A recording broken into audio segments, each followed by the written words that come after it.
I can't see a single thing working in this garage under these conditions, and I'm gonna do something about it. Hello and welcome back to Gears and Tech. As you can see, I'm inside the garage. This is our old garage. We had upgraded to a bigger garage where we could do more filming and stuff, and you've probably seen those in other videos. However, I do a lot of last minute repairs and work and such in here, and I can't see anything. Right now I've got just two little LED lights, but I have put 100 watt equivalent LED lights in there, so they're not dim by any means. And right now, just to get the light that you can see on here, you're probably like, well, Anton, it's actually pretty bright. The reason it's so bright, I have put this camera on ISO 6400 in order to capture the light. So probably the resolution right now is really fuzzy and not very clear, I think. But I want to fix this. I'm gonna do something about this. So I'm gonna show you what I've got.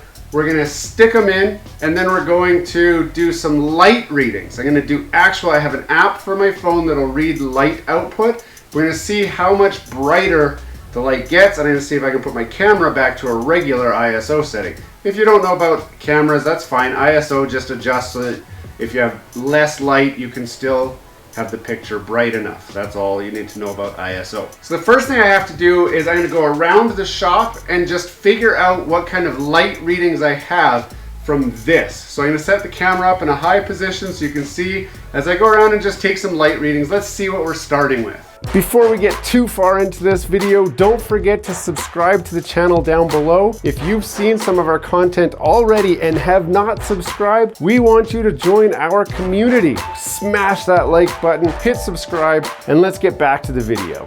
So on this phone, I have an app. It's a lux meter app. We are going to read lux in lumens. So the number here represents lumens. If you're not sure how bright something is, this is the test. Now you'll also notice it is still daylight here, so we will have some daylight coming through, which is fine. Normally when I'm working on the car, it's daylight anyway, but it's still kind of dim. So I'm gonna take readings by my toolbox, I'll take readings by the bench, I'll take some readings directly under the light and around the car. I have put this to super view so that you can see kind of the whole garage. And I'm just gonna wander around taking some readings. So we're gonna start at the tool bench over here. And according to this, I've got 8 whole lumens. 8 lumens, that's nothing. See over here, I've got, what is this? Like if I tip it towards the light there, then it'll go brighter, but I want to go right up. So about 8 as well. Directly underneath here, make sure I'm not in the way, I've got 55, 63, it's all over the map, 55-ish. Every time I move the phone, it changes. That's weird. About 55 lumens. That's still actually pretty low. We'll check in the back corner. It's very dim over here, so I'm not expecting a lot. Over here, 4 lumens. We'll go around. Actually, I can't fit behind the car because this garage is small. So I'll go over by the toolbox, and we've got, if I move out of the way, about 12, 0, 16. 8 lumens. See, if I open a drawer up and my tools are in that drawer, the only thing lighting it up is like 4 or 8 lumens. It says 0 right now even. Like it's so dark, so dark. Again, over here, this one I expect to be about the same. It's actually a little brighter. So this one is probably a little newer than that one, but it's about 55, 60 lumens. And again, back in this corner, it's going to be dark. 1 lumen. Okay, we've established that there's a problem. Let's figure out the solution. So what is the solution? This is the solution. These are, well, they're called deformable LED garage light. This is a 2-pack. It says they are 120 watt. That is an equivalent wattage. And it's really LEDs. Now this is really cool, and I'll show you. Again, I told you the light's not very good, so here you can see these are deformable because you can adjust these. So you can have them all pointing down, or you can point them all up like this, or any way that you like. And there's just a regular socket base on here. So there's nothing special about how they go in. So all I gotta do is unscrew the light bulb that's up there and then screw this one in. Swap both of them and then we'll go do a light test again and see how it goes. So you can see I only have 2 of them. So all we do, we got a little ladder here. We just unscrew this. It goes really dark.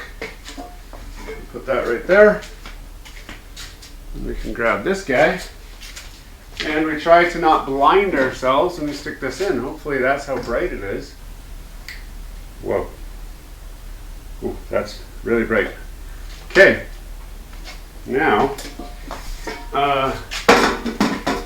it's kind of spot bright though, so I'm going to focus this up like that. Let's focus that up. Stick that up. Stick that up.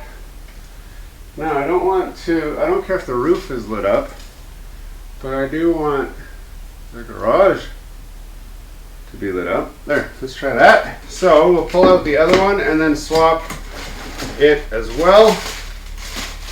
Again, it comes as a set of 2. So if you have 2 things in your garage, you only need 1 set. And they're cheap. They're like 50 bucks, 40, 50 bucks.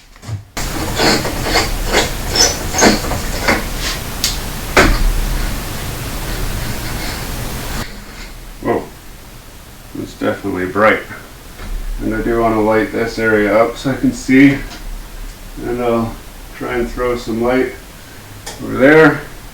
And put that down there. So now I have the app again, and already my lumens are looking brighter just when I'm pointing around. So I'm going to go for the same walk and we'll test what the lumens are now and see how much brighter it is so that you guys can get a good idea if this works at all. It seems like it does work, but I'll give you my review in a second. So over at the toolbox here, I've now got 38 lumens, whereas before I did not have 38. Over in this corner, we've got 22 lumens. Directly underneath of it, at about the same height. The height makes a difference, so I'm trying to hold it at the same height. I've got 850 lumens. I went from 50 lumens to 850 lumens. That is significantly brighter. Let's keep going to the corner here. Over here, I've got 20-ish lumens. 22 lumens. That's not bad. It's not great. It's still dim over there, but 22 lumens is all right. Oh, I checked over by my toolbox, so let's check this. I've got 50 lumens, and if I pull my tool out and stick it on that, I've got 42 lumens. I can actually see what I'm looking for here, which is really great. And then over here, I should have roughly the same as I had over there, if I'm straight underneath of it.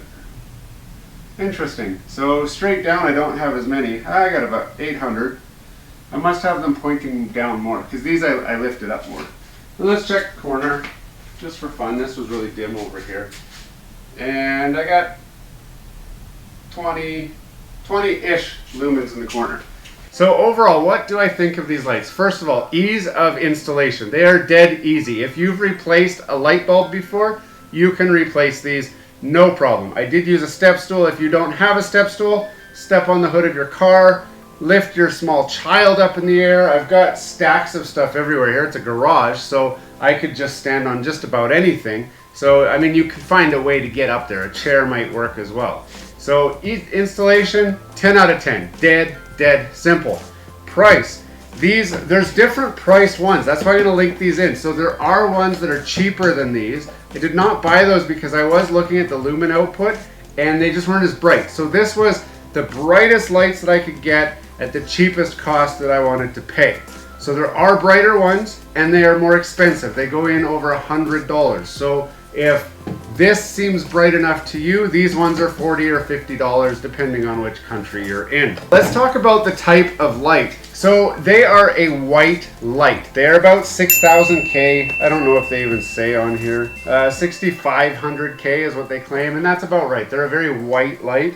Now they rank them at 12,000 lumens, and that's going to be a little bit deceiving because 12,000 will be the combined of all of them. So that'll be 6,000, that'll be 6,000, together makes 12,000 lumens. The reason I didn't get 12,000 lumens, I only got 800, is because I have these wings all up pointing everywhere else. To read the full 12,000 lumens, I'd have to fold those down and focus them onto the sensor in one place, and then I should get close to that. Am I gonna get actually 12? Probably not. So as far as the specs and meeting the ratings that they say, I'd give it an 8 out of 10. I mean, I didn't really expect them to be 12,000, but they did say they do 12,000. So I guess it makes sense that they should do that, and they don't. So that's 8 out of 10. But the type of light, they are LEDs, but I can feel with my eyes, the lights are very directional. So it creates harsh shadows and stuff. So in the corners and stuff, it just doesn't feel awesome. It feels infinitely better than what was there before with the LED, with these guys, with these little LED lights. So it does way better than that. But to get the full effect, I think I would need to install 2 more on those ends to light up that end, and it would really change how this garage works. So I might actually end up doing that, I think, because it's bright up here, which is good, but back there it starts to get dim. So overall, the value, definitely the value is there. If you can't see and you use your garage as a workshop, this is a very inexpensive way to get the light output that you're looking for without spending a lot of money, without hiring an electrician. They're a very, very good solution. I would rank these, as far as garage lighting solutions, an 8 out of 10. Why not a 10 out of 10? Well, I'll tell you, because in my other garage, I actually have fluorescent lights everywhere, and it's much brighter, and it is a much better solution. So that took a half a day to put them up, rewire them, and do all that. I do electrical work. I'm comfortable with that, but not everybody is. So I would rather those and using that solution than these. But for the average everyday person, these are perfectly adequate. They do the job nicely. The price is right, but there are better solutions. So these are, I'm gonna say, an 8 out of 10. I hope that helped you out. Put any comments that you have in the description down below. I do read them all. Hey, thanks for watching all the way to the end of this video. We hope you enjoy the content in this video, and we'd love to have you come back. Consider subscribing to the channel if you haven't already. And for those subscribers who are looking for that extra special thing that you can do to support this channel, consider joining our members group. That's where we're building this community, the Gears and Tech community, where we can all enjoy content together. You'll get special perks, which we'd love for you to check out by clicking the link down below. For those of you who are just happy to watch the video, that's okay too. You can check out some of our other content right over here, where we've got some previous videos that have already been uploaded and enjoyed by many of our viewers already. We do hope to see you again. This has been Gears and Tech. Have a great day.